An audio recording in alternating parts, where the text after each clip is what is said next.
नमस्कार साथियों, ये YouTube channel Sanjay Jha speaks है और मैं संजय झा चैनल की ओर से आप सभी का अभिवादन करता हूँ।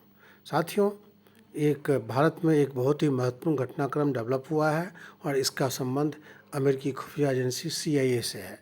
दरअसल जब अफ़गानिस्तान में तालिबानी आक्रमण हुआ, तालिबानों ने वहाँ की सत्ता कब्जा ली, उसके बाद आगे की रणनीति पर विचार करने के लिए, तालिबान का भविष्य तय करने के लिए, तालिबान में अपनी भूमिका को स्पष्ट करने के लिए भारत में कई देशों की खुफिया एजेंसियों ने यहाँ पर आकर के यहाँ के NSA यानी national security adviser Ajit Doval से बातचीत की।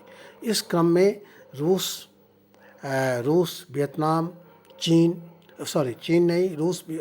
रूस, ईरान, ताजिकिस्तान, उज़्बेकिस्तान के साथ साथ अमेरिकी खुफिया एजेंसी CIA की टीम भी वहाँ के CIA के डायरेक्टर विलियम बर्न्स के नेतृत्व में भारत आई थी। जब भारत आई थी, CIA की टीम जब भारत आई तो जिस होटल में, जिस कमरे में वो ठहरी थी, वो टीम, जिन कमरों में वो टीम ठहरी थी, टीम के मेंबर ठहरे थे, उन कमरों में सुपरसोनिक अटैक हुआ और CIA के जो मेंबर्स थे वो हवाना सिंड्रोम का शिकार हो गए और स्थिति यहाँ तक पहुँच गई कि उनको वापस अमेरिका भेजना पड़ा।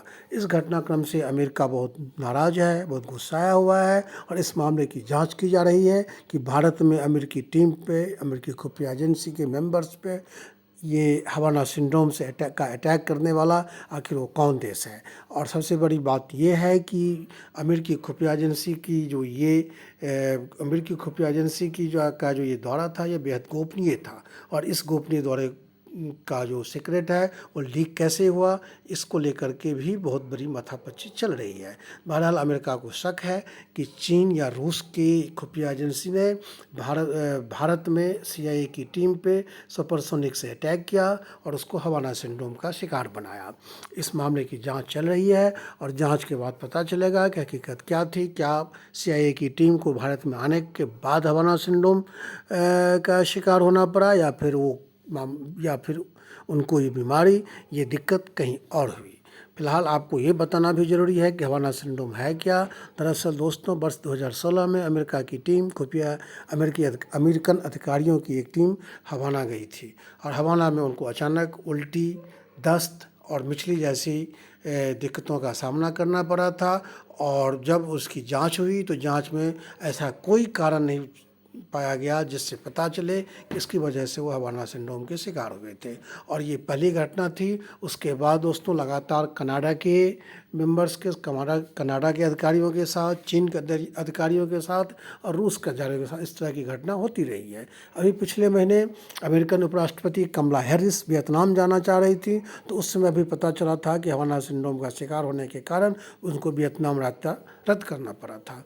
तो दोस्तों, अब अमेरिकन टीम को अगर कोई दिक्कत होती है तो रूस और चीन पर आरोप लगते हैं और रूस की टीम को या चीन की टीम को कोई दिक्कत होती है तो अमेरिकन खुफिया एजेंसी पे इसका आरोप लगता है। और चूँकि ये पहली बीमारी हवाना में पाई गई थी 2016 में, इसलिए इसे हवाना सिंड्रोम कहा जाता है। ऐसा माना जाता है कि ये सुपरसोनिक अटैक या सुपरसोनिक हथियारों से अटैक होता है और आदमी को की याददाश्त चली जाती है, आदमी से संबंधित जिस पे ये अटैक होता है उसको उल्टी आती है, उसको दस्त होता है और वो काम करने की क्षमता उसकी कुछ दिनों के लिए ख़त्म हो जाती है। ये तात्कालिक भी होती है और लगभग 1 महीने तक भी बीमारी का असर रहता है।